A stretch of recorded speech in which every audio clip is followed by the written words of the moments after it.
S&S publications. మీకు మీ కుటుంబ సభ్యులకి మన S&S పబ్లికేషన్స్ తరపు నుంచి సంక్రాంతి పండుగ శుభాకాంక్షలు. సంక్రాంతి పండుగ సందర్భంగా అన్ని కోర్సులపై స్పెషల్ ఆఫర్స్. ఈ ఆఫర్స్ కేవలం 12, 13, 14, 15 4 రోజులు మాత్రమే. ఆంధ్రప్రదేశ్ మరియు తెలంగాణ అభ్యర్థులకు రీజనింగ్ బైలింగ్వెల్ కోర్స్ కేవలం 99 రూపాయలకే అవైలబుల్ గా ఉంది 3 నెలల వ్యాలిడిటీతో. ఆంధ్రప్రదేశ్ మరియు తెలంగాణ అభ్యర్థులకు arithmetics full course English medium మరియు తెలుగు మీడియం బోత్ మీడియంస్ లో అవైలబుల్ గా ఉంది కేవలం 99 రూపీస్ కే 3 months వ్యాలిడిటీతో ఈ కోర్స్ అందిస్తున్నారు. ఆంధ్రప్రదేశ్ మరియు తెలంగాణ అన్ని పోటీ పరీక్షలకు ఉపయోగపడే విధంగా current affairs, static GK plus GS bilingual లో బోధించినటువంటి కోర్స్ కేవలం 599 రూపాయలు మాత్రమే with 6 months validity. AP DSC SGT all subjects package కేవలం 1499 రూపాయలకే అందిస్తున్నారు with 6 months validity. Andhra Pradesh school assistant Telugu content and methods మన S&S పబ్లికేషన్స్ వారు కేవలం 1499 రూపాయలకే అందిస్తున్నారు 6 months వ్యాలిడిటీతో. ఏపీ స్కూల్ అసిస్టెంట్ గణితం కంటెంట్ అండ్ మెథడ్స్ కేవలం 1499 రూపీస్ కే అందిస్తున్నారు విత్ 6 months వ్యాలిడిటీతో. ఆంధ్రప్రదేశ్ స్కూల్ అసిస్టెంట్ అభ్యర్థులకి సోషల్ కంటెంట్ అండ్ మెథడ్స్ కేవలం 1499 రూపాయలకే అందిస్తున్నారు విత్ 6 months వ్యాలిడిటీతో.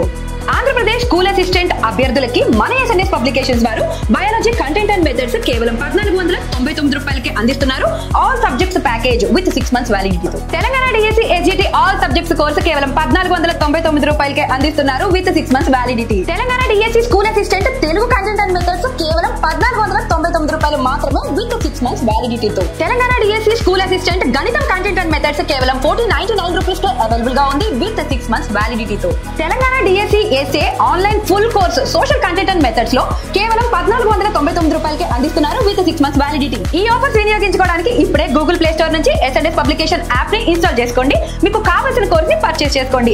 మరిన్ని వివరాలకు సంప్రదించవలసిన నంబర్స్ 9032064822 8070555577. మరిన్ని అప్డేట్స్ కోసం మన సోషల్ మీడియా ప్లాట్ఫామ్స్ ని ఫాలో కండి. Thank you so much for watching. By. Welcome to S&S publications. So మనం ఈ సెషన్లో జనవరి నెల 2025లో మొదటి 12 రోజుల్లో ముఖ్యమైన ఆర్థిక అంశాలు, శాస్త్ర సాంకేతిక అంశాలు, అదేవిధంగా వార్తల్లో నిలిచిన వ్యక్తులు, వీటన్నిటిని అవార్డ్స్, అపాయింట్మెంట్స్, ఇవన్నిటిని కూడా ఈ సెషన్లో చూద్దాము. ఫస్ట్ ఆఫ్ ఆల్ మనకు ఎకానమీ, రైట్. మరి భారత GDP వృద్ధి రేటు ఈ ఆర్థిక సంవత్సరంలో 6.4% మేర ఉంటుంది అని చెప్పి, అంటే 2024-25 ఆర్థిక సంవత్సరంలో, అంటే 2024 ఏప్రిల్ 1వ తేదీన స్టార్ట్ అయ్యి 2025 మార్చి 31న ముగుస్తుంది. ప్రస్తుతం ఈ ఆర్థిక సంవత్సరం సైకిల్లోనే మనం ఉన్నాం. ఈ సంవత్సరంలో మనకు వృద్ధి రేటు అనేది 6.4% మేర ఉంటుంది అని చెప్పి మనకు మినిస్ట్రీ ఆఫ్ స్టాటిస్టిక్స్ గణాంక మంత్రిత్వ శాఖ విడుదల చేసిన నివేదిక చెప్తా ఉంది. అదేవిధంగా మనకు 2023-24లో, అంటే 2023 ఏప్రిల్ 1న స్టార్ట్ అయ్యి 2024 మార్చ్ 31న ముగిసిన ఆర్థిక సంవత్సరంలో 8.2% వృద్ధి రేటు నమోదైంది. దాంతో పోలిస్తే 6.4% వృద్ధి రేటు చాలా తక్కువ. మరి ఎందుకు ఇంత తక్కువ వృద్ధి రేటు నమోదైంది అని అంటే, మనకు మీ అందరికీ తెలిసిందే కదా. ఈ వృద్ధి మాంద్యం పరిస్థితులు అండ్ చుట్టుపక్కల దేశాల్లో రైట్ ప్రపంచవ్యాప్తంగా స్లంప్ అనేది ఉన్నది. ఆ నేపథ్యంలోనే ఈ పరిస్థితి తలెత్తింది అని చెప్పి చెప్పుకోవచ్చు. అండ్ మరి వ్యవసాయము, దాని అనుబంధ రంగాలు, అగ్రికల్చర్ అండ్ అలైడ్ సెక్టార్స్, ఇవి 3.8% మేర పెరగవచ్చు అని చెప్పి. అయితే 2023-24తో పోలిస్తే ఈ వ్యవసాయ రంగం పెరుగుదల చాలా బాగా ఉంది. 2023-24లో మనకు కేవలం 1.4% మాత్రమే గ్రోత్ రేట్ ఉంది అగ్రికల్చర్. అయితే 2024-25కి వచ్చేసరికి 3.8%కు ఉంది. బాగా మెరుగైందనమాట వ్యవసాయం, దాని అనుబంధ రంగాలు. అండ్ అదేవిధంగా construction sector and financial, real estate. నిర్మాణ రంగము, ఆర్థికము, రియల్ ఎస్టేట్, ఈ 3 రంగాలు 8.6% మేర వృద్ధి రేటును నమోదు చేయవచ్చు అన్నమాట. నిర్మాణ రంగము, ఆర్థిక, real estate. And service sector అంటే మనకు సేవా రంగం. సేవా రంగం మాత్రం 7.3% మేర వృద్ధి రేటును నమోదు చేయవచ్చు అని చెప్పి మనకు గణాంకాల మంత్రిత్వ శాఖ తాజాగా పేర్కొంది. ఇవన్నీ కూడా మనకు ముందస్తు అంచనాలు, అడ్వాన్స్డ్ ఎస్టిమేట్స్ అని అంటాం. బడ్జెట్లో మరొక ఎస్టిమేట్ అనేది వస్తుంది. మరి పూర్తి స్థాయిలో పర్ఫెక్ట్ అంచనాలు, ఫైనల్ ఎస్టిమేట్స్, రివైజ్డ్ ఎస్టిమేట్స్ ఎప్పుడు వస్తాయనంటే అవి నెక్స్ట్ ఇయర్ కానీ రావు, 2026 ఫిబ్రవరిలో కానీ రావు. అప్పటిదాకా మీకు బెంగలేదు. బట్ ముందస్తు అంచనాలు, అడ్వాన్స్డ్ ఎస్టిమేట్స్ ఇవన్నీ కూడా మనకు కంపల్సరీగా ఎగ్జామినేషన్స్లో అడుగుతూ ఉంటారు. సో ఈ విధంగా మనకు ఈ అంశం వార్తల్లో ఉంది. అండ్ నెక్స్ట్ వచ్చేసి మనకు భారతదేశంలో పేదరికానికి సంబంధించి స్టేట్ బ్యాంక్ ఆఫ్ ఇండియా ఒక నివేదికను అందించింది. భారతదేశంలో ప్రభుత్వ రంగ బ్యాంకుల్లో అతిపెద్ద బ్యాంక్, ప్రభుత్వం తీసుకున్న ప్రైవేట్ తీసుకున్న అతిపెద్ద బ్యాంక్, అండ్ ఆటోమేటిక్గా ప్రభుత్వ రంగ బ్యాంకులో అతిపెద్ద బ్యాంక్గానే ఉంటుంది, రైట్. ఈ ఎస్బీఐకి ప్రస్తుతం ఒక తెలుగువాడు చల్లా శ్రీనివాసులు శెట్టి నాయకత్వం వహిస్తున్నారు, చైర్మన్గా ఉన్నారనమాట. దీనికి చైర్మన్గా వ్యవహరించిన తొలి తెలుగువాడు ఆయనే. తొలి మహిళ ఎవరంటే మాత్రం అరుంధతి భట్టాచార్య. మరి భారతదేశంలో ఈ పావర్టీ రేటు 2011 జనాభాను ప్రాతిపదికగా తీసుకున్నారనమాట. సో ఓకే, గడిచిన 12 సంవత్సరాలలో మనకు అప్పట్లో 25.7% పావర్టీ ఉంటే 25.87, ఇప్పుడు అది 4.86%కు తగ్గింది అని చెప్పి మనకు ఎస్బీఐ తెలిపింది. సో అంటే 2011-12 జనాభా ప్రకారం తీసుకుంటే 4.86% పేదలు ఉన్నారు. అంటే ఒకప్పుడు 26 మంది పేదలు ఉండే 100 మందిలో సుమారుగా, ఇప్పుడు ఒక 5 మంది మాత్రమే పేదలుగా ఉన్నారు. పేదరికం తగ్గింది అని చెప్పి ఎస్బీఐ చెప్పింది. ఇది ఏ ప్రాంతానికి సంబంధించిందంటే గ్రామీణ ప్రాంతానికి సంబంధించింది, రూరల్ పావర్టీ. మరి అదేవిధంగా మనకు రైట్ అర్బన్ పావర్టీ తీసుకుంటే పట్టణ ప్రాంతాల్లో పేదరికాన్ని కానీ పరిశీలిస్తే ఇదే 12 సంవత్సరాల కాలంలో 13.7 నుంచి 4.09%కు తగ్గిపోయింది గడిచిన 12 సంవత్సరాల్లో. అంటే ఒకప్పుడు 14 మంది పేదలు ఉండేవాళ్ళు పట్టణ ప్రాంతాల్లో, ఇప్పుడు ఒక 5 మందికి తగ్గిపోయినారు, 4.09%కు మాత్రమే తగ్గిపోయింది. సో ఈ విధంగా మరి ఈ విధంగా భారతదేశంలో పేదరికం తగ్గడానికి కారణము మనకు MGNREGA అనే పథకం అమలు చేయడం, అదేవిధంగా డైరెక్ట్ బెనిఫిట్ ట్రాన్స్ఫర్ ప్రత్యక్ష నగదు బదిలీ అనే పథకాన్ని అమలు చేయడం, నేషనల్ ఫుడ్ సెక్యూరిటీ యాక్ట్ జాతీయ ఆహార భద్రతా చట్టం, వీటితో పాటు స్వచ్ఛ భారత్, అదేవిధంగా ప్రధానమంత్రి Jan Dhan Yojana and startup India ఇలాంటి గ్రామీణ ప్రాంతాల్లో మౌలిక సదుపాయాలను పెంచే ప్రాజెక్టును చేపట్టడం కూడా ఒక కలిసి వచ్చిన అంశము అని చెప్పి ఎస్బీఐ విశ్లేషించింది, రైట్. సో ఇది ఎస్బీఐ ఇచ్చిన పేదరికం. ఈ పర్టికులర్ టాపిక్ను మీరు గ్రూప్ 1 మెయిన్స్కు, గ్రూప్ 1 ప్రిలిమ్స్ కూడా వినియోగించుకోవచ్చు, రైట్. అండ్ నెక్స్ట్ వచ్చేసి మనకు హోల్సేల్ ప్రైస్ ఇండెక్స్ అంటే టోకు ధరల సూచి. సో దీన్నే తెలుగులో ఏమంటామంటే టోకు ధరల సూచి. ఓకే, టోకు ధరల సూచి, హోల్సేల్ ప్రైస్ ఇండెక్స్ అని అంటాం. సో మరి ఓకే, భారతదేశం సెంట్రల్ గవర్నమెంట్ ఓకే ఒక అనౌన్స్ చేసింది. సో ఈ హోల్సేల్ ప్రైస్ ఇండెక్స్ను రివైజ్ చేయబోతున్నారు, రైట్. సో ఇందుకోసం మనకు రమేష్ చాంద్, ఓకే, నీతి ఆయోగ్ సభ్యుడైన రమేష్ చంద్, ఓకే, రమేష్ చంద్ అనే ఒక వ్యక్తి నేతృత్వంలో ఈ కమిటీని ఏర్పాటు చేయబోతున్నారు. ఇందులో 18 మంది సభ్యులు ఉంటారన్నమాట, 18 మెంబర్స్ ఉంటారు. సో ఈ 18 మంది కలిసి టోకు ధరల సూచీలో ఏ మార్పులు జరగాలి, ఓకే. సో అసలు ఏ మార్పులు జరగాలంటే అసలు ఎలా ఉంది అనేది తెలియాలి. సో చూద్దాం. ఇందులో నెంబర్ ఆఫ్ కమాడిటీస్ 697 ఉంటాయి. అంటే ఏం లేదు, హోల్సేల్ మార్కెట్స్ ఉంటాయి కదా, అక్కడ ఈ 697 వస్తువుల ధరలు ఏ విధంగా ఉన్నాయి, ఇప్పుడు ఎట్లున్నాయి, 3 నెలల తర్వాత ఎట్లుంటాయి, సంవత్సరం తర్వాత ఎట్లుంటాయి చూస్తారు. అవి పెరిగితే మొత్తం మనకు ఈ ఓకే హోల్సేల్ ప్రైస్ ఇండెక్స్లో ఇన్ఫ్లేషన్ ఉన్నట్టు అనమాట, ద్రవ్యోల్బణం ఉన్నట్టు, పెరుగుదల ఉన్నట్టు. తగ్గితే ద్రవ్యోల్బణం ఉన్నట్టు, రైట్. సో ఈ విధంగా అన్ని వస్తువులు గణించలేం కదా. ఫర్ ఎగ్జాంపుల్ ఈ 697 వస్తువులు అన్నీ యావరేజ్ ఒక్కొక్కటి 10 రూపాయలు అయితే వీటి ప్రైస్ 6,970 రూపాయలు. నెక్స్ట్ ఇయర్కి వచ్చేసి 7,970 అయింది అనుకోండి, పర్సంటేజ్ పెరిగింది. ఇట్లా లెక్క కడతారు. మనకు అడుగుతాడు హోల్సేల్ ప్రైస్ ఇండెక్స్లో ఎన్ని వస్తువులను పరిశీలిస్తారు, 697 ఐటమ్స్ని పరిశీలిస్తారు. మరి ఏ సంవత్సరం ధరలు ఇవి అని అంటే 2011 and 12 ధరలు, ఓకే, 2011-12 ధరలు ఇవి.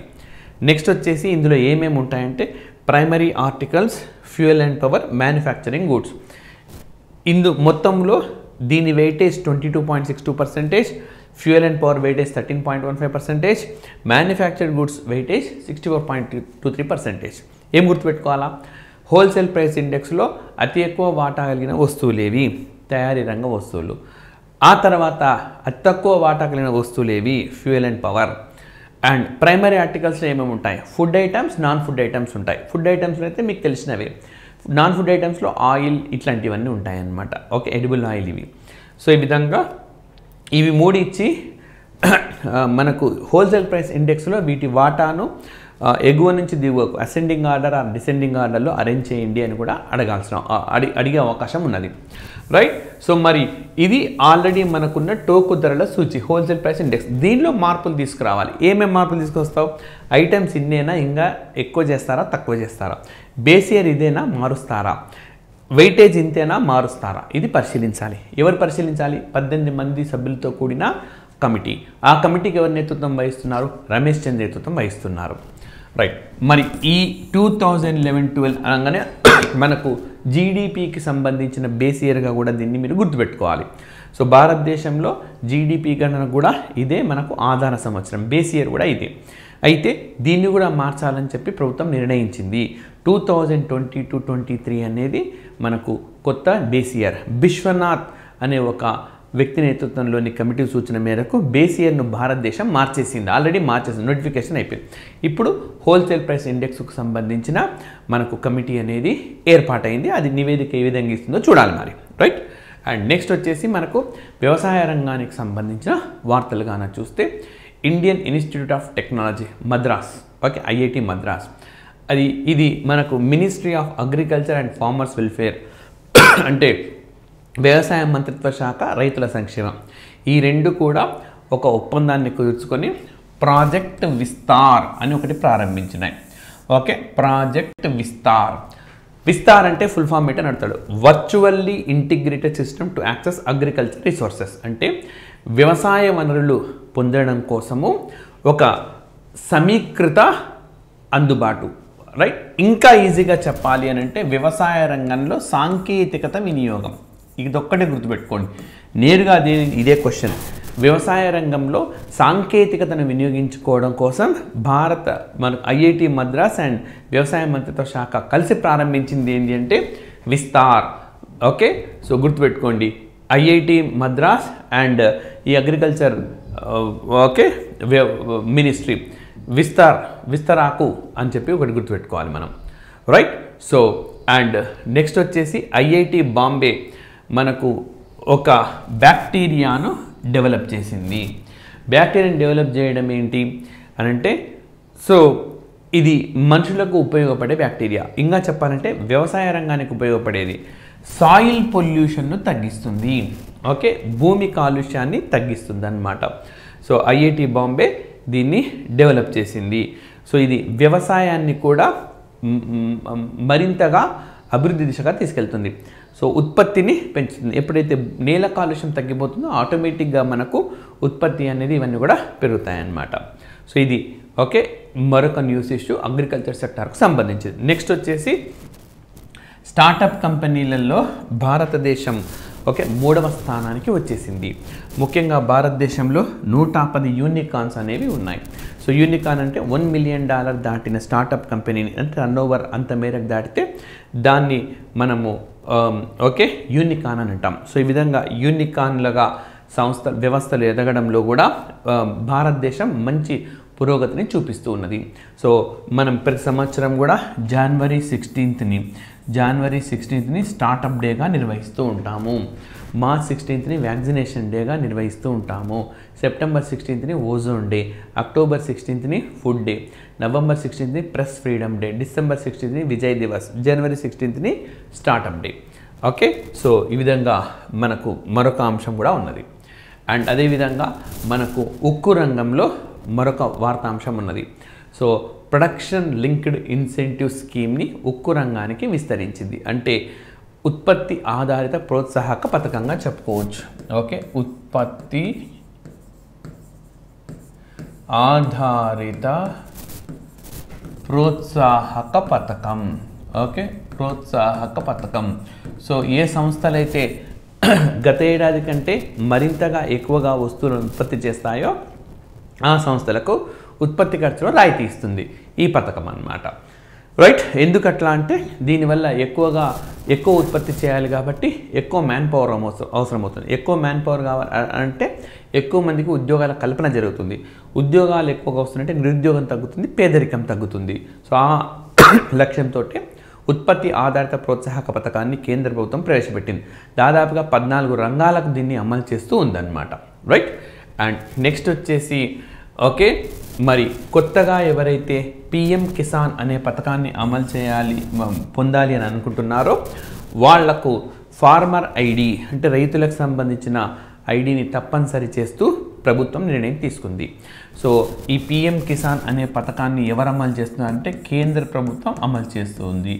ఇందులో భాగంగా 6,000 రూపాయలు సంవత్సరానికి ఇస్తుంది. 3 విడతల్లో ఇస్తుంది. 2,000, 2,000, 2,000 3 విడతల్లో ఇస్తుంది. వివిధ రాష్ట్రాలు కూడా ఈ తరహా పథకాన్ని అమలు చేస్తున్నాయి. ఫర్ ఎగ్జాంపుల్ తెలంగాణలో కేసీఆర్ ముఖ్యమంత్రిగా ఉన్నప్పుడు రైతు బంధు పేరుతో అమలైంది. సో అప్పుడు ఎకరాకు 5,000 రూపాయలు ఇచ్చినారు. రైట్, సో అయితే ఇప్పుడు కాంగ్రెస్ ప్రభుత్వం మాత్రం ఇది 12,000 అయితే అందరికీ కాదు, వ్యవసాయం జరుగుతున్న ప్రదేశాల్లో ఆయా రైతులకు మాత్రమే అందిస్తామని చెప్పింది. జనవరి 26వ తేదీ నుంచి ఇది అమలు కాబోతుంది. సో అమలు కావడం స్టార్ట్ అయినాక విధి విధానాలన్నీ మనకు వస్తాయి కాబట్టి అప్పుడు నేర్చుకోవచ్చు. సో అదేవిధంగా వ్యవసాయ కూలీలకు కూడా సంవత్సరానికి 12,000 ఇస్తామని చెప్పింది. రైతులకు 12,000, కూలీలకు కూడా 12,000. రైట్, అదేవిధంగా ఆంధ్రప్రదేశ్ ప్రభుత్వం, ఒరిస్సా ప్రభుత్వం, వెస్ట్ బెంగాల్, హర్యానా ప్రభుత్వం ఇవి కూడా ఈ తరహా పథకాలు అమలు చేస్తూ ఉన్నాయి. పిఎం కిసాన్ తరహా పథకాలు అమలవుతూ ఉన్నాయి. రైట్, అండ్ ఇవి ఈ 12 రోజుల్లో మనకు ముఖ్యమైన ఆర్థిక వ్యవస్థకు సంబంధించిన అంశాలు. నెక్స్ట్ వచ్చేసి మనకు science and technology. Right, so మరి భారతదేశంలో మొట్టమొదటిసారిగా రోబోలు టెలిసర్జరీ నిర్వహించినాయి. మరి ఈ రోబోను తయారు చేసిన సంస్థ ఏది అనంటే ఎస్ఎస్ఐ మంత్రా. సో చాలా ఇంపార్టెంట్, కంపల్సరీగా గుర్తుపెట్టుకోండి. ఎస్ఎస్ఐ మంత్రా అనే సంస్థ భారతదేశంలో స్వదేశీ పరిజ్ఞానంతో మొట్టమొదటిసారిగా సర్జరీలు చేయగల ల్యాబ్ను వీళ్ళు రోబోను వీళ్ళు డెవలప్ చేసినారు ఈ సంస్థ వాళ్ళు అనమాట. రైట్, సో వీళ్ళు గుర్గావ్ అండ్ జైపూర్ అంటే దాదాపుగా రాజస్థాన్, హర్యానా 286 కిలోమీటర్ల దూరంలో ఉండే 2 ఆపరేషన్లను విజయవంతంగా ఈ రోబోనే నిర్వహించింది. రైట్, సో ఆ విధంగా మనకు ఈ వార్తల్లో ఉందన్నమాట. భారతదేశంలో మొట్టమొదటి రోబోటిక్ సిస్టమ్గా దీన్ని మనం చెప్పుకోవచ్చు. అండ్ ఇది ఒక వార్తాంశము. ఇది 2వ వార్తాంశం చెప్తున్నాను, సైన్స్ అండ్ టెక్నాలజీకి సంబంధించింది. సో క్రయో అంటే తక్కువ ఉష్ణోగ్రతలు అని అర్థం. రైట్, సో మరి ఈ విధంగా తక్కువ ఉష్ణోగ్రతల వద్ద కోరల్స్ అంటే ప్రవాళాలు లేదా పగడాలు. సో 2 పేరుతో వేస్తారు, పగడాలు లేదా ప్రవాళాలు. సో ఈ విధంగా తక్కువ ఉష్ణోగ్రత వద్ద జన్మించిన ఈ పగడాల ప్రవాళాలను గ్రేట్ బ్యారియర్ రీఫ్, సో ఆస్ట్రేలియాలో ఉంటుంది. ఆస్ట్రేలియా దేశంలో గ్రేట్ బ్యారియర్ రీఫ్లో విజయవంతంగా చొప్పించగలిగారు. సో ఎందుకంటే ఇటీవలి కాలంలో ఈ గ్రేట్ బ్యారియర్ రీఫ్ కూడా ముప్పు ఏర్పడింది అని చెప్పింది. సో యాక్చువల్గా ఇది యునెస్కో హెరిటేజ్ సైట్లో కూడా ఉంటుంది. అయితే యునెస్కో వాళ్ళు ఇలాంటి ప్రదేశాలను డేంజర్ అనే మరొక లిస్టులో కూడా చేరుస్తారు. ఎక్కడైతే ప్రమాదం పొంచి ఉందో, ముప్పు పొంచి ఉందో వాటిని ఆ జాబితాలో కూడా చేరుస్తారు. ఆ విధంగా దీన్ని కూడా చేర్చాలని భావించిన సందర్భంలో యాక్చువల్గా వెళ్ళి విజిట్ చేశారు. అయితే ప్రమాదం అయితే పొంచి ఉంది, బట్ ఇప్పటికిప్పుడే లిస్టులో చేర్చము అని చెప్పిన నేపథ్యంలో ఆస్ట్రేలియా పెద్ద ఎత్తున బడ్జెట్ను కేటాయించి వాటిని పరిరక్షిస్తూ ఉంది. సో ఈ విధంగా ఈ ప్రపంచంలో మొట్టమొదటిసారిగా క్రయోబాన్ బేబీ కోరల్స్ని ఆస్ట్రేలియా గ్రేట్ బ్యారియర్ రీఫ్లో ప్రవేశపెట్టారు. అదేవిధంగా ఇటీవలి కాలంలో ప్రపంచంలో అతిపెద్ద ఈ కోరల్ దీవులను మనకు సోలోమాన్ ఐలాండ్ ఇక్కడ గుర్తించినారనమాట. సోలోమాన్ దీవుల్లో గుర్తించినారు. రైట్. సో ఇది రెండవ న్యూస్ ఇష్యూ. నెక్స్ట్ CSIR, భారతదేశంలో అతిపెద్ద ల్యాబొరేటరీ నెట్వర్క్. ఓకే, 1942లో ఎస్టాబ్లిష్ చేశారు. వీళ్లకు వేర్వేరు ప్రాంతాల్లో వేర్వేరు ల్యాబొరేటరీస్ ఉన్నాయి. ఫర్ ఎగ్జాంపుల్ హైదరాబాద్ తీసుకుంటే IICT ఉంది, Indian institute of chemical technology. CCMB ఉంది, centre for cellular and molecular biology. So మరి జార్ఖండ్ రాష్ట్రంలో central institute of mining and fuel research ఇది ఉంది. Central institute of mining and fuel research ఎక్కడ ఉంది అంటే జార్ఖండ్లో ఉంది. మరి ఇక్కడ వీళ్ళు ఒక కొత్త పద్ధతి ప్రవేశపెట్టారు. ఏంటది అని అంటే మనకు డోజర్ పుష్ మైనింగ్ మెథడ్ను ప్రవేశపెట్టారు. నేరుగా అడగవచ్చు, డోజర్ పుష్ మైనింగ్ మెథడ్ను ఎవరు ప్రవేశపెట్టారు? CSIR and central institute of mining and fuel research. Dozer push mining మెథడ్ను ఏ రాష్ట్రంలో ప్రవేశపెట్టారని అడగవచ్చు. జార్ఖండ్ రాష్ట్రము. జార్ఖండ్ రాష్ట్రంలో డోజర్ పుష్ మైనింగ్ మెథడ్ను ప్రవేశపెట్టారు. రైట్. మరి ఈ మెథడ్ ఏంటి అని అంటే మైనింగ్ చేసేటప్పుడు సాంకేతికతను వినియోగించుకొని కార్మికులకు ఎలాంటి ప్రమాదం లేకుండా చూడవచ్చు. సో అలా అన్నమాట. ఓకే, ఇది ఒక ప్రయోగము. సో ఇది విజయవంతమైందా లేదా ఇంకా వీళ్ళు ఎలాంటి వివరణ ఇవ్వలేదు. బట్ సో ఇది ఈ మెథడ్ మాత్రం మనకు ప్రవేశపెట్టారనమాట. ఓకే, సో చాలా ఇంపార్టెంట్. ఈ జార్ఖండ్ అనగానే డోజర్ పుష్ మైనింగ్ మెథడ్ గుర్తుకు రావాలి. అదేవిధంగా భారతదేశంలో మొట్టమొదటిసారిగా under ground coal gasification. Under ground coal gasification. Coal gasification అంటే బొగ్గును మండించడం ద్వారా ఈ కార్బన్ డైఆక్సైడ్ వెలువడుతుంది. ఇది వెలువడకుండా అంటే కార్బన్ డైఆక్సైడ్ అనేది వెలువడకుండా మనకు దీన్ని ఒడిసిపట్టి మనకు ఇతర ఓకే గ్యాసులుగా మారుస్తారనమాట. మళ్ళీ దాన్ని యూరియా ఉత్పత్తిలో వినియోగిస్తారు. సో ఈ విధంగా అండర్ గ్రౌండ్లో జరిగేది. ఈ ప్రాజెక్ట్ ఎక్కడ చేపట్టారంటే జార్ఖండ్లోని జామ్తారా అనే ప్రాంతంలో. ఈ జామ్తారా అనే జిల్లా కూడా భారతదేశంలో ఒక ప్రత్యేకతను కలిగి ఉంది. ఈ జిల్లా పరిధిలో ఉండే అన్ని పంచాయతీలలో కూడా మొట్టమొదటి ఈ పంచాయతీలోనే మొట్టమొదటిసారిగా లైక్ ఓకే కమ్యూనిటీ లైబ్రరీ ఏర్పాటు చేశారు అన్ని పంచాయతీలలో. రైట్. సో ఇది మనకు వార్తల్లో ఉన్న అంశము. ఇదే జార్ఖండ్లో భారతదేశంలో వైశాల్యం అతిపెద్ద హైకోర్టు కూడా ఉంది ఇక్కడే. నెక్స్ట్ వచ్చేసి మనకు IIT Guwahati and Bose Institute వార్తల్లో ఉన్నాయి. సో ఇదేంటంటే క్యాన్సర్ ట్రీట్మెంట్లో ఒక కొత్త సాంకేతికతను ప్రవేశపెట్టాయి. సో ఎక్కడైతే మనకు ట్రీట్మెంట్ అవసరమో ఓకే అక్కడే లోకలైజ్డ్ క్యాన్సర్ ట్రీట్మెంట్ అనమాట. సో అడ్వాన్స్డ్గా అంటే అధునాతనమైన ఈ ఇంజెక్టబుల్ హైడ్రోజెల్ని ఏ పార్ట్లో అయితే ప్రాబ్లం ఉందో అక్కడే ప్రవేశపెడతారు. ఈ విధంగా మనకు క్యాన్సర్ ట్రీట్మెంట్లో ఒక అధునాతన పరిజ్ఞానాన్ని IIT గువాహతి అండ్ బోస్ ఇన్స్టిట్యూట్లు ప్రవేశపెట్టాయని చెప్పుకోవచ్చు. రైట్. సో ఇవి సైన్స్ అండ్ టెక్నాలజీకి సంబంధించిన అంశాలు. నెక్స్ట్ మనకు నియామకాలు అండ్ అవార్డులు. సో ఈ అంశాలన్నీ కూడా చూద్దాము. సో ఇస్రోకు కొత్త చైర్మన్గా మనకు నారాయణన్ January 14th నాడు బాధ్యతలను స్వీకరించారు. ఓకే. సో ఇప్పటి వరకు సోమనాథ్ సోమనాథ్ ఈ పదవిలో ఉన్నారు. సో సోమనాథ్ ఆయన చైర్మన్గా ఉన్నప్పుడే చంద్రయాన్ 3 విజయవంతమైంది. సో ఓకే July 14, 2023లో చంద్రయాన్ 3ని ప్రయోగించినారు. August 23, 2023 నాడు ఇది చంద్రమండలంపైకి కాలు మోపింది అండ్ ఆ ప్రాంతాన్ని శివశక్తి అని పేరు పెట్టారు. అదేవిధంగా ఓకే ఈయన హయాంలోనే స్పెడెక్స్ అనే మరొక ప్రయోగానికి కూడా నాంది పలికారు. సో ఈయననే మనకు ఇంటర్నేషనల్ స్పేస్ స్టేషన్ భారతదేశమే సొంతంగా ఇంటర్నేషనల్ స్పేస్ స్టేషన్కి చంద్రయాన్ 4కి అదేవిధంగా వీనస్ మిషన్కి పునాదులైతే పడ్డాయి. అంటే కేంద్ర క్యాబినెట్ వీటికి సంబంధించి నిధులను కూడా ఆమోదించింది. అంటే ఈ ప్రాజెక్టులకు సంబంధించిన సమగ్ర వివరాలు తర్వాతనే సో ఈయన హయాంలోనే ప్రయోగాలు మాత్రం తర్వాత జరగవచ్చు. అయితే ఈ నారాయణన్ ఓకే పేద మధ్యతరగతి కుటుంబం నుంచి వచ్చినప్పటికీ అంచెలంచెలుగా ఎదుగుతూ ఆయన ఇస్రోకు ఇప్పుడు బాధ్యతలు నిర్వహించనున్నారు. భారతదేశంలో ఈ ఇస్రో అన్నది 1969 August 15న ఏర్పాటైంది. రైట్. విక్రమ్ సారాభాయ్ ఓకే దీనికి మొట్టమొదటిసారిగా నేతృత్వం వహించిన వ్యక్తి ఎవరంటే విక్రమ్ సారాభాయ్ అన్నమాట. రైట్.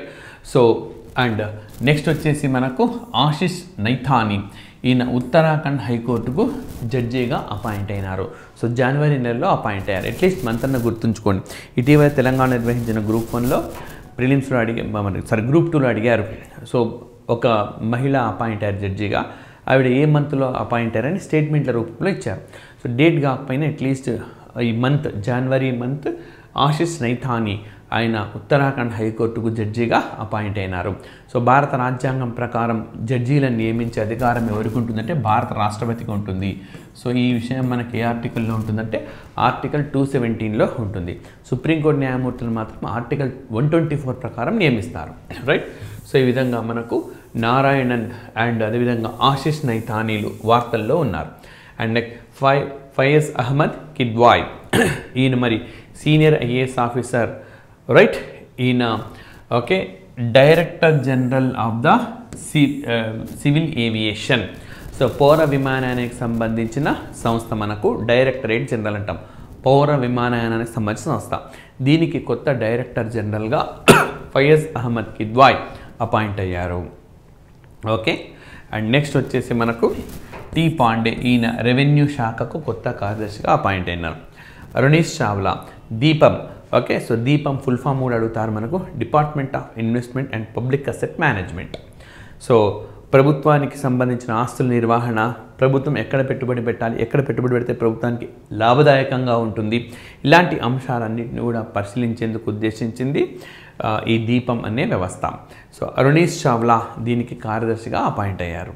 నెక్స్ట్ బహదూర్ సింగ్ సాగు, ఈయన అథ్లెటిక్స్ ఫెడరేషన్ ఆఫ్ ఇండియాకు ప్రెసిడెంట్గా ఎన్నికైనారనమాట. సో అథ్లెటిక్స్ ఫెడరేషన్ ఆఫ్ ఇండియాకు కొత్తగా ప్రెసిడెంట్గా ఎవరు అపాయింట్ అయ్యారని అడుగుతారు. బహదూర్ సింగ్ సాగు అపాయింట్ అయినారు. ఓకే. అండ్ నెక్స్ట్ వచ్చేసి awards. So Dhyan Chand Khel Ratna award. So భారతదేశంలో యాక్చువల్గా మనకు రాజీవ్ గాంధీ ఖేల్ రత్న అవార్డ్ అని ఉండింది. అయితే దీన్ని ప్రభుత్వము ధ్యాన్ చంద్ ఖేల్ రత్న అవార్డ్గా మార్చివేసింది. అండ్ ఓకే మరి ధ్యాన్ చంద్ నేతృత్వంలో భారత్ హాకీ గొప్ప విజయాన్ని సాధించింది. నిజం చెప్పాలంటే 1928 నుంచి హాకీలో భారతదేశం 1956 వరకు ప్రతి ఒలింపిక్స్లో బంగారు పథకాన్ని సాధించింది. 28, 32, 36, 40, 44లో జరగలేదు ప్రపంచ యుద్ధం మూలంగా. 48, 52, 56. అదేవిధంగా 60లో ఒక్కసారి మాత్రం వెండి పథకం వచ్చింది. మళ్ళీ 64లో గోల్డ్ మెడల్ని గెలుచుకున్నది.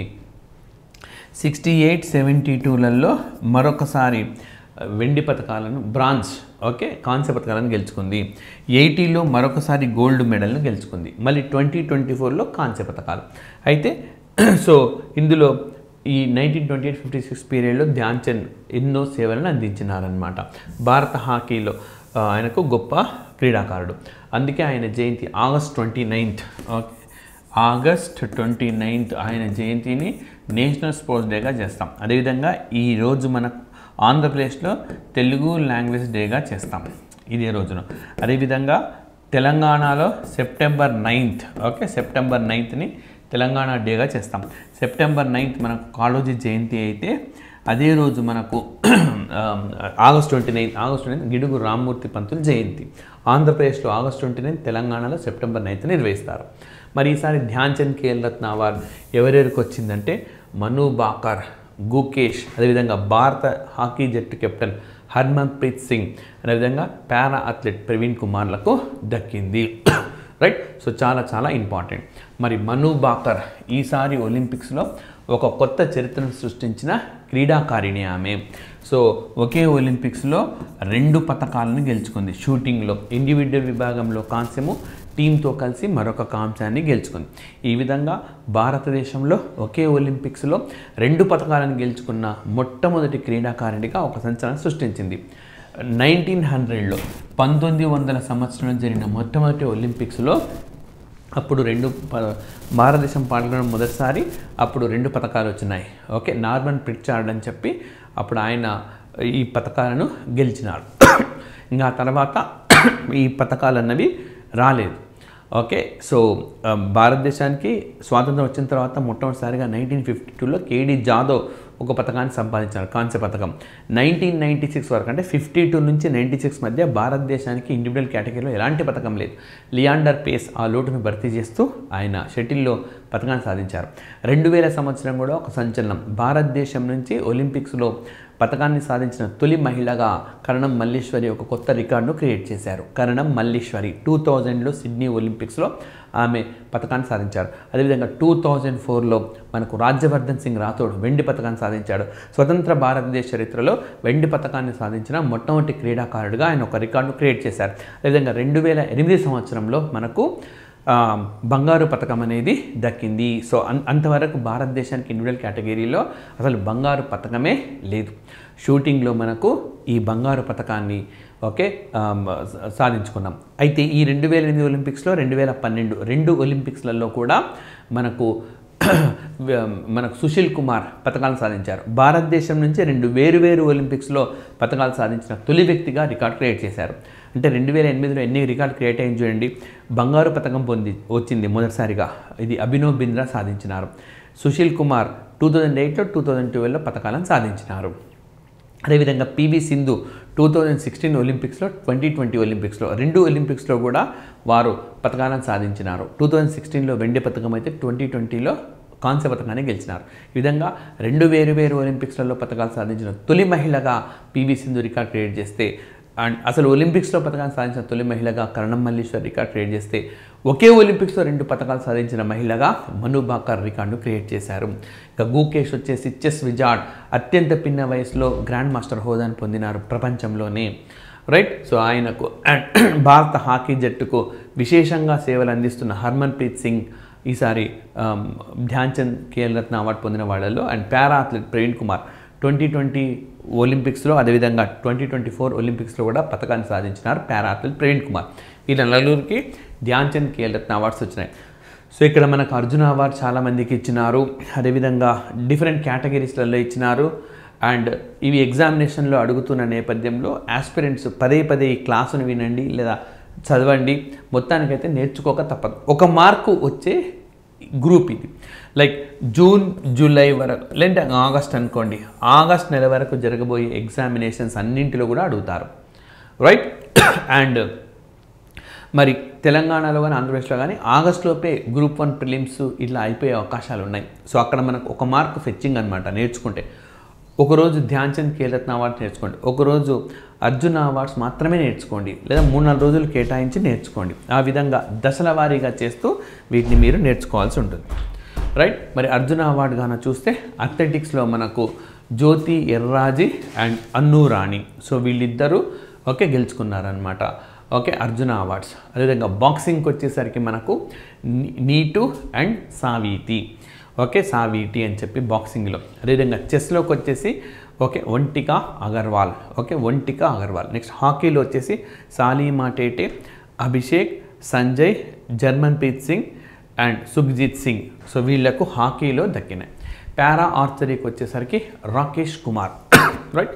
అండ్ పారా అథ్లెటిక్స్కి వచ్చేసరికి మనకు ప్రీతి పాల్ అండ్ జీవాంజీ దీప్తి, చాలా ఇంపార్టెంట్ పర్సనాలిటీ, తెలంగాణలో వరంగల్ జిల్లాకు చెందిన మహిళ జీవాంజీ దీప్తి, రైట్. అండ్ అజిత్ సింగ్, అదేవిధంగా సచిన్ సర్జేరావ్ కిలారి, నెక్స్ట్ ధరంబీర్, నెక్స్ట్ వచ్చేసి ప్రణవ్ సూర్మా, నెక్స్ట్ వచ్చేసి హొకాటో సెమా, నెక్స్ట్ వచ్చేసి సిమ్రన్ అండ్ నవదీప్. సో వీళ్ళందరూ కూడా పారా అథ్లెటిక్స్లో అవార్డు పొందినారు.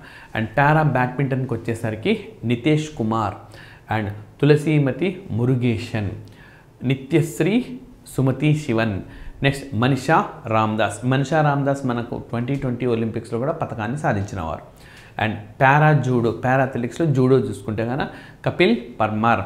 నెక్స్ట్ వచ్చేసి పారా షూటింగ్లో Mona Agarwal and Rubina Francis. Next షూటింగ్లో వచ్చేసి స్వప్నిల్ సురేష్ కుసాలే. సో చాలా ఇంపార్టెంట్, ఇటీవల నిర్వహించిన ఒలింపిక్స్లో సెమీఫైనల్ దాకా వెళ్ళారు బ్యాడ్మింటన్లో. ఈ గంతం సాధించిన మొట్టమొదటి భారతీయుడిగా ఆయన ఒక రికార్డు కూడా క్రియేట్ చేశారు. ఆయన స్వప్నిల్ కుసాలే కాదు, ఆయన షూటింగ్కి సంబంధించిన ఆయన. నెక్స్ట్ సరబ్జోత్ సింగ్, అదేవిధంగా స్క్వాష్లో అభయ్ సింగ్, అండ్ నెక్స్ట్ స్విమ్మింగ్కి వచ్చేసరికి సాజన్ ప్రకాష్, రెజ్లింగ్లో శ్రీ అమ్మన్. మరి ఇదే అర్జున అవార్డ్స్లో మనకు జీవనకాల సాఫల్య పురస్కారం లైఫ్ టైం. సో ఈసారి Sucha Singh and Murlikant Rajaram Petkar. Okay, so Murlikant Petkar అంటారు. ఓకే, 1972 ఒలింపిక్స్లో పథకం సాధించిన క్రీడాకారుడు. Next Dronacharya award for outstanding. So క్రీడల్లో శిక్షణ ఇచ్చే వాళ్ళకి ఇచ్చే అవార్డులను ద్రోణాచార్య అవార్డుగా పరిగణిస్తాం. ఈసారి సుభాష్ రాణా పారాషూటింగ్కు సంబంధించింది, అండ్ దీపాలి దేశ్పాండే షూటింగ్కు సంబంధించింది, అండ్ సందీప్ సంగ్వాన్ హాకీకి. నెక్స్ట్ మరి లైఫ్ టైం కేటగిరీలో మనకు మురళీధరన్ బ్యాడ్మింటన్, అర్మాండో అంగెలా కొలాకో ఓకే ఫుట్బాల్కు సంబంధించింది. సో ఇవి మనకు ఈ ఏడాది అవార్డులు పొందిన వాళ్ళు. But thank you very much.